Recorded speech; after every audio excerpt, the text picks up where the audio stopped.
Your next run's gonna be just a bunch of local shows promoting it, or are you gonna come right away with the next project?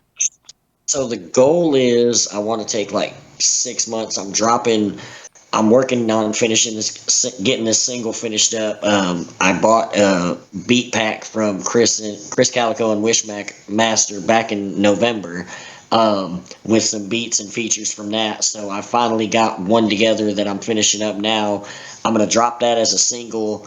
And kind of push that while the album's still going, and pushing the physical copies of the album and stuff, and then really just kind of push that for the next 6 months with the album, and slowly finish up this enigmatic album that I'm doing.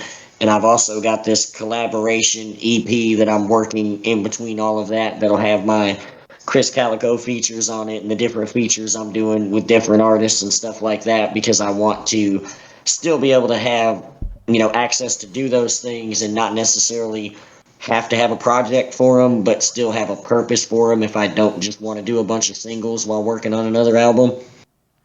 Yeah, I feel that you're okay. The whole beat pack thing baffles me, to be honest with you. I have a lot of like it's like one of those like, and then all the now that people can just like, I guess, share a Chris Calico feature, because I heard, because like I've seen other versions of this and I'm like, nah man, I saw like four people use the same Crooked Eye verse. Now I'm not even hating on it. It's just like, for you as an artist, is that like a weird thing, or is it like you're It just was mad cool with it? weird.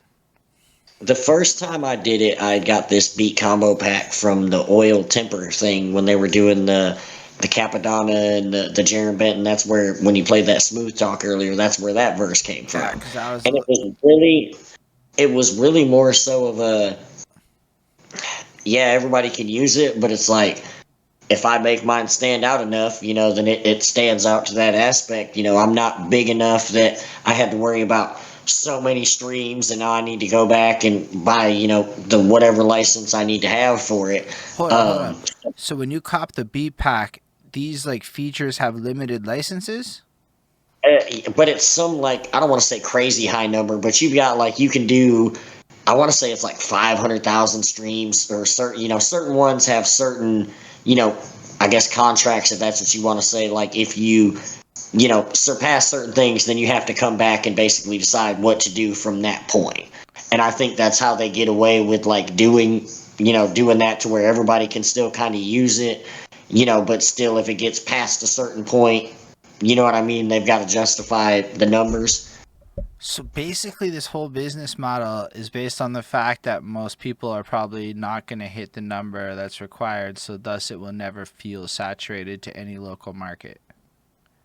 Pretty much, and I think that, and then, like, I know with the Chris Calico ones, you had the option to buy, like, I can't remember what it was, like, upgrade from the normal pack and spend like X amount more to get, however many more rights, or, whatever it was. And I didn't, go that route, just simply because, like I said, I don't see them. I'm still kind of in that weird stage where I don't see the numbers. If I drop one song and it hits those numbers, great, then we'll, cross that bridge when we get there. But until then, it was more so to just, another means to do a track and then say, hey, yeah, it's a beat pack, whatever, but open up that creativity to kind of do something different, you know what I mean? And still be able to say I did, whatever with it. Can I ask a whole like question that might sound kind of dumb, but I'm still curious and I never thought about it before. So, like, Go let's ahead. say you're at 498,000 streams. Are you allowed to let it get to like 501? Or are you like Well, I liable to get in imagine, trouble? Like, do you have to like go to them beforehand?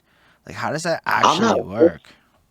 I'm not really sure. I guess I'd have to look into that myself, but I would imagine, like, at that point, it would be on the radar enough that, say for instance, whoever's beating stuff, it would notice, and then at that point they'd reach out and be like, okay, cool, this was the original deal, you've reached this amount between now and, the time or whatever.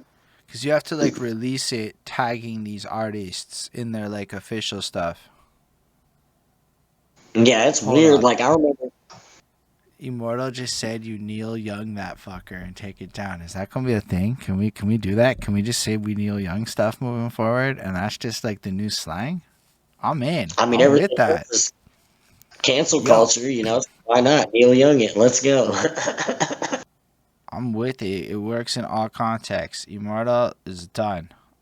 That's the new process of removing your content from the internet to avoid legal ramifications slash ideological issues.